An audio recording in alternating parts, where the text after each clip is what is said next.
I am proud to belong to a religion which has taught the world both tolerance and universal acceptance. Fire brand Swami Vivekananda. Swamiji life journey Narendranath దత్తాగా మొదలై స్వామి వివేకానంద దాకా, ఎథీస్ట్గా మొదలై parliament of రిలీజన్స్లో హిందూయిజంని represent చేసేదాకా. అయితే సుభాష్ చంద్రబోస్ ఆయన బుక్ ఇండియన్ పిలిగ్రిమ్లో స్వామీజీ బతుకుంటే జీవితాంతం ఆయన పాదాల దగ్గర ఉంటుండే అని చెప్పేవాడు. దాంతోపాటు గాంధీజీ వివేకానందుని చదివిన తర్వాత నా దేశభక్తి 1000 రెట్లు అయ్యిందనేవాడు. అయితే నరేన్ 1863 జనవరి 12 కోల్కత్తాలో ఒక సుసంపన్నమైన ఫ్యామిలీలో జన్మించారు. వాళ్ళ father Vishwanath Datta famous lawyer. చిన్నప్పటి నుంచే రేషనల్ థింకింగ్ ఉంటుండే. ఎథీస్ట్గా మొదలైన ఆయన జర్నీ కలిసిన ప్రతి ఒక్కరిని దేవుడు ఉన్నాడా, ఉంటే మీరు చూసారా అని అడుగుతుండే. కానీ ఎవ్వరు కూడా కరెక్ట్ ఆన్సర్ చెప్పలేకపోయారు. ఒకరు నరేన్ని రామకృష్ణ పరమహంస గురించి తెలిసి ఆయన దగ్గరికి తీసుకెళ్తాడు. ఆయన చదువుకోలే అని తెలిసి ఆయనే చదువుకోలే నాకేం చెప్తాడు అని అనుకుంటాడు. కలిసాక పిచ్చోడు అనుకుంటాడు.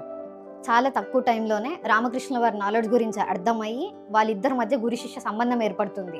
ఒకరోజు రామకృష్ణ వారి దగ్గరికి వెళ్ళి ఆయన చదువుకున్న బుక్స్, నాలెడ్జ్ ఇదంతా పర్సనాలిటీ డెవలప్మెంట్కి యూజ్ అవ్వట్లేదు అని చెప్పి, ఇదంతా మర్చిపోవడానికి నాకు ఏమన్నా మెడిసిన్ ఉంటే ఇవ్వండి అని అడుగుతాడు. గురువు దగ్గర నేర్చుకున్న నాలెడ్జ్ అండ్ డిసిప్లిన్ నరేన్ని వివేకానందం చేశాయి. రామకృష్ణ వారి చివరి రోజులలో నువ్వు ప్రపంచానికి బోధిస్తావు అని చెప్పడంతో కాశ్మీర్ నుంచి కన్యాకుమారి వరకు ఇండియా మొత్తం తిరుగుతాడు.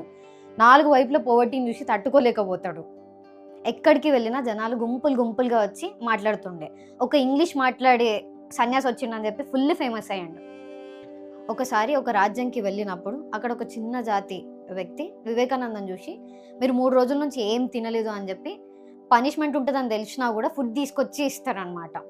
అప్పుడు లార్జ్ హార్టెడ్ పీపుల్ అంతా చిన్న చిన్న గుడిసెల్లోనే బతుకుతున్నారు, వాళ్ళని మనం లో క్యాస్ట్ అన్టచబుల్స్ అని ముద్రేసినామని బాధపడతారు. అయితే పార్లమెంట్ ఆఫ్ రిలీజన్స్ గురించి తెలిసి ఏ అవేర్నెస్ లేకుండానే అక్కడికి వెళ్తాడు. ఎవరైతే ఇండియాకు ఒక కల్చర్, ఎడ్యుకేషన్ లేదు అని అంటారో వాళ్ళ ముందే Hinduism is the mother of all religion. అందులో ఉన్న సైంటిఫిక్ ఇన్ఫర్మేషన్ అందరికీ బోధిస్తాడు. ఆయన స్పీచెస్ కోసం జనాలు గంటలు వెయిట్ చేస్తుండే.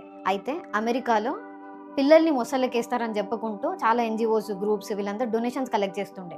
ఒకరోజు వివేకానంద చర్చిలో స్పీచ్ ఇచ్చేటప్పుడు ఒక ఆమె అడుగుతుంది, మీ ఇండియాలో పిల్లల్ని మొసళ్ళకేస్తారంట కదా అని చెప్పి. అప్పుడు వివేకానంద, అవును మా అమ్మ నన్ను కూడా మొసలికేసింది, తల నుంచి లోపలికి పోయి తోక నుంచి బయటకు వచ్చినా అని అంటారు.